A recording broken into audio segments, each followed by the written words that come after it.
बहुत बहुत शुक्रिया। फिलहाल चलिए बढ़ते आगे। आपको बता दें कि बजट को लेकर लोग भी उत्साहित हैं। दरअसल प्रदेश सरकार लोगों को लुभाने के लिए किस तरह से बजट पेश करेगी और इस बार बजट को लेकर लोगों की क्या कुछ उम्मीदें, हमने जानने का प्रयास किया। आप भी देखिए। चाहेंगे क्या, एक आम आदमी क्या चाहता है? एक सादी सिंपल आसान जिंदगी। और बजट तो ठीक है, बजट आने के पहले इतनी महंगाई छू गई, तो बजट के बाद क्या होगा? आप किसी में भी चले जाइए, आप गैस में चले जाइए, आप राशन में चले जाइए, आप एजुकेशन में चले जाइए, आप मेडिकल में चले जाइए, किसके दाम नहीं बढ़े हैं? खाली इंसान सस्ता हुआ है, बाकी सब चीज़ें महंगी हो गई हैं। देखिए, इस बजट में सारे लोगों को उम्मीदें हैं कि जो भी महंगाई बढ़ रही है, जैसे पेट्रोल का, डीजल का मेन है कि केंद्र सरकार कुछ जो उनकी जो कर है उसको कम किया है, तो राज्य सरकार भी कम करे और थोड़ा बहुत आम जनता को राहत दे। रसोई का सामान है जो महंगाई बढ़ रही है उसको कम करना चाहिए।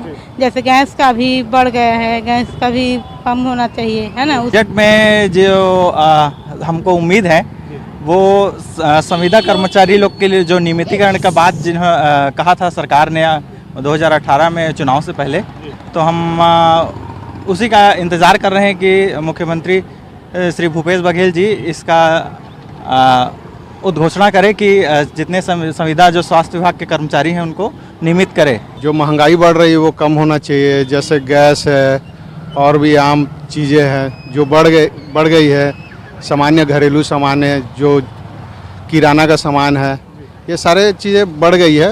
ये इसको लेके कुछ रेट कम होना चाहिए। तो लोगों को उम्मीदें हैं इस बजट से। अब कितनी पूरी होंगी ये तो 12:30 बजे से पता चलना शुरू हो ही जाएगा। और मुख्यमंत्री भूपेश बघेल अपने कार्यकाल का ये आखिरी बजट पेश कर रहे हैं और इस बजट से लोगों को कितनी उम्मीदें, कुछ हमने आपको रिएक्शन सुनवाए। और खास तौर पर युवाओं की अगर बात करें तो इन युवाओं को बहुत उम्मीदें हैं इस बजट से। युवाओं का ये मानना है कि राज्य सरकार खासकर युवाओं पर ध्यान दे और युवा ही प्रदेश को आगे ले जाने वाली वो ताकत है।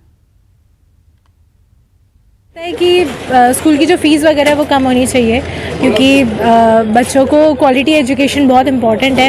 एंड जैसे कि देखा जा रहा है कि बेरोज़गारी बढ़ चुकी है काफ़ी, एंड जो कमाते हैं लोग और मतलब संख्या तो बढ़ ही रही है, जनसंख्या जो कहते हैं, तो उसको ध्यान में रखते हुए स्कूल की संख्या भी बढ़नी चाहिए और फ़ीस थोड़ी कम होनी चाहिए। वैसे तो राज्य सरकार से हम बहुत सारी उम्मीदें रखते हैं। बजट को लेकर हमारे बहुत सारे सपने भी होते हैं कि राज्य सरकार बजट में बहुत सारी चीज़ों का ध्यान रखे, बट जो मेन पॉइंट्स हैं उस पर मैं बोलना चाहूँगा कि एक तो रोज़गार को बढ़ावा दे राज्य सरकार।